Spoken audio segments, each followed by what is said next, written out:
My neighbor's garage goes under. With 7 inches of rain, my senior citizen neighbor has to come out of her house and live with me for about a week or so until her house drains. She no longer has flood insurance because they won't insure her. The Miami Herald had an article on 6/19 addressing some of these issues. In one area, newly added storm drains in Miami-Dade County were actually adding to the floodwaters because the water was coming up the storm drains. They were just put in last year. What will you do to address flooding in our area? We'll start on this side. Here?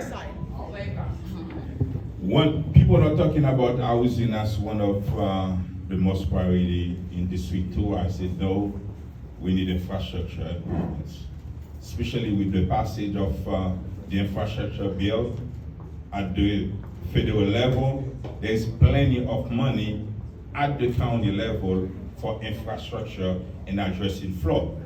But how do you know your street is flooded versus another street that need repair, that need drainage, or maybe they need swell improvements? That's why I said together, let's put a comprehensive plan for Biscayne Gardens where we can address all that and we can seek money from the county, the state, and the federal government to address those issues. Thank you so much.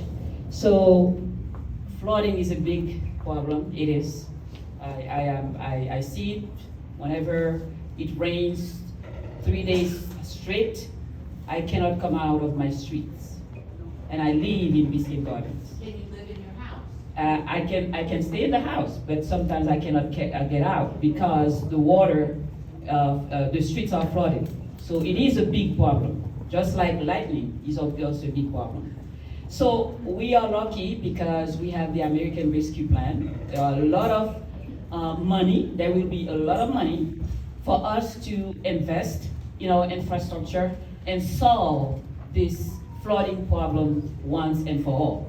But every commissioner will not be able to do this by himself or herself.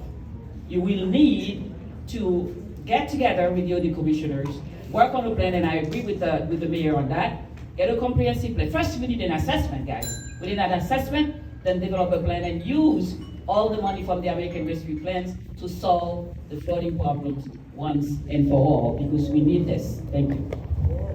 Mr. Clark? The question is, are you a priority in District 2? Who's advocating for you? That's the question. There's all kind of resources to help you. But who's advocating? Who's taking your problem to the greater community and saying those folks in that particular street at that particular house needs help? That choice is yours. Who among us will advocate for you? Who among us will fight for you? Who among us will take your concerns to the dais, to the commission, and fight for you like they fight for everybody else? Ultimately, that's your decision. I hope you make the right one. Mr. Celestin? It goes back again to what I spoke to you originally about.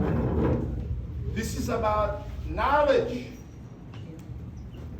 The reason when it rained, the drainage, the water came out of the drainage outlet is because of hydraulic surcharge.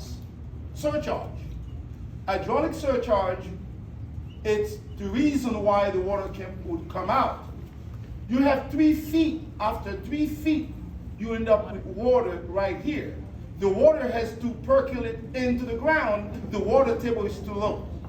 That's not an issue of comprehensive plan. It's an issue that is coming to us worse today because of lot coverage. The reason Biscayne Gardens is designed with large lot is because of that problem existed for 200 years. So therefore, if you have a 45,000 square feet and you only cover 3,000 square feet of home, the water can percolate in the rest of the land. Now, once you put a building on top of it, you have too much lot coverage. We all gonna flood. We all gonna be underground. We need a commissioner that understand that can go to the county commission and fight for you with the understanding of what needs to be done. Not somebody just guessing, somebody educated enough that understand the problem.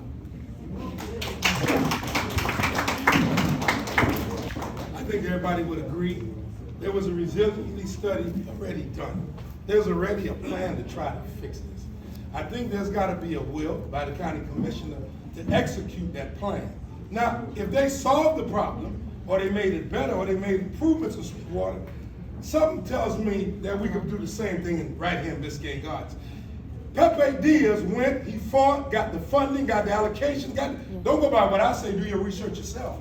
We can go ahead and try to mitigate and move the water as fast as we can, because the flooding is a major, that's correct, the water table is only 3 feet. I deal with it all the time, but the water cannot remain there for an extensive period of time.